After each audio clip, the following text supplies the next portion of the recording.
देश की 121 करोड़ आबादी पर ऐसा जानलेवा खतरा मंडरा रहा है जिसका नतीजा सिर्फ मौत है, और वो खतरा है दवाओं के बेकार हो जाने का। मरीज के इलाज की बुनियाद यानी एंटीबायोटिक दवाएं बेअसर होती जा रही हैं। एंटीबायोटिक दवाओं पर की गई स्टडी के नतीजे आगाह कर रहे हैं कि 2020 आते आते देश में एक भी असरदार एंटीबायोटिक दवा नहीं बचेगी और सर्दी जुकाम जैसे साधारण इन्फेक्शन भी लाइलाज हो जाएंगे।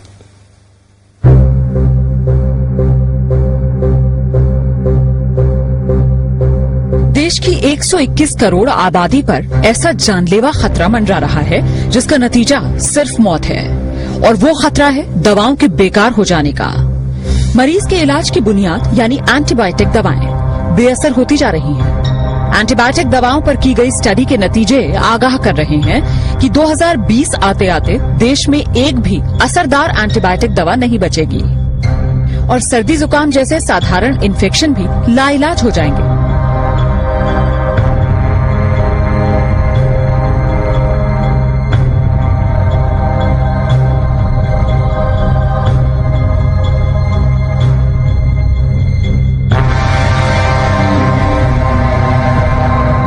जरा सोचिए, अगर डॉक्टर को मरीज की बीमारी का पता हो, उसके इलाज के लिए बेहतरीन वार्ड, टेस्ट और ऑपरेशन की सुविधा हो, लेकिन मरीज पर दवाएं ही असर न कर रही हों और मरीज को बचा पाना नामुमकिन हो जाए। ये सिर्फ ख्याल नहीं है, ये वो डरावनी हकीकत है जिसका तोड़ डॉक्टर अभी तक नहीं तलाश पाए।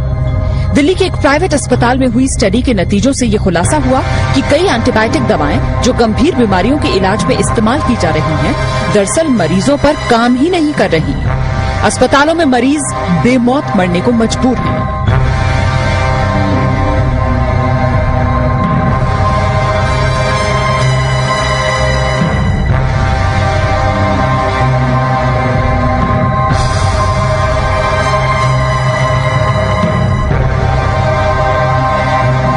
अगर हम डिस्क्रीट अब ना हो, अगर हम ये इस पे ध्यान ना दें, तो हो सकता है इवन बिफोर 2020 हमारे पास एंटीबायोटिक्स होना या ना होने का कोई मतलब ना हो।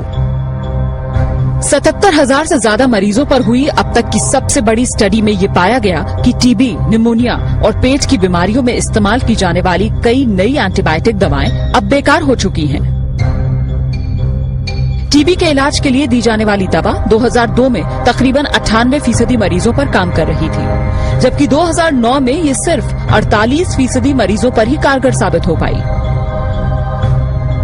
निमोनिया और सांस की तकलीफ के लिए दी जाने वाली एंटीबायोटिक दवा 2002 में 25% मरीजों पर काम कर रही थी, लेकिन 2009 में ये दवा महज 3% मरीजों के काम के लायक ही रह गई थी।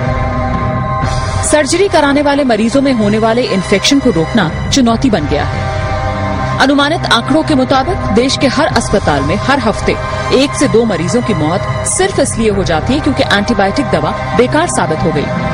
अभी से दिक्कत होनी शुरू हो गई है। कई बार हमारे पास ऐसे मरीज आते हैं जहाँ की हमारे पास कोई एंटीबायोटिक रह ही नहीं जाता है, तो हम लोगों को लगता है कि कई बार पेरिफेरल सेंटर से हमारे पास आए क्यों है, क्योंकि हमारे पास कोई दवाई नहीं रह जाते। तो कई बार लोग सेप्सिस में मारे जा रहे हैं आजकल, और ये दवाई प्रॉब्लम तो अभी से शुरू हो गई है और ये बढ़ने ही वाली है, क्योंकि जो नए एंटीबायोटिक्स हैं वो इन द होराइजन बहुत ही कम है। राजधानी के सर गंगाराम अस्पताल में 2001 से 2010 के बीच भर्ती हुए 77,000 मरीजों पर यह स्टडी की गई।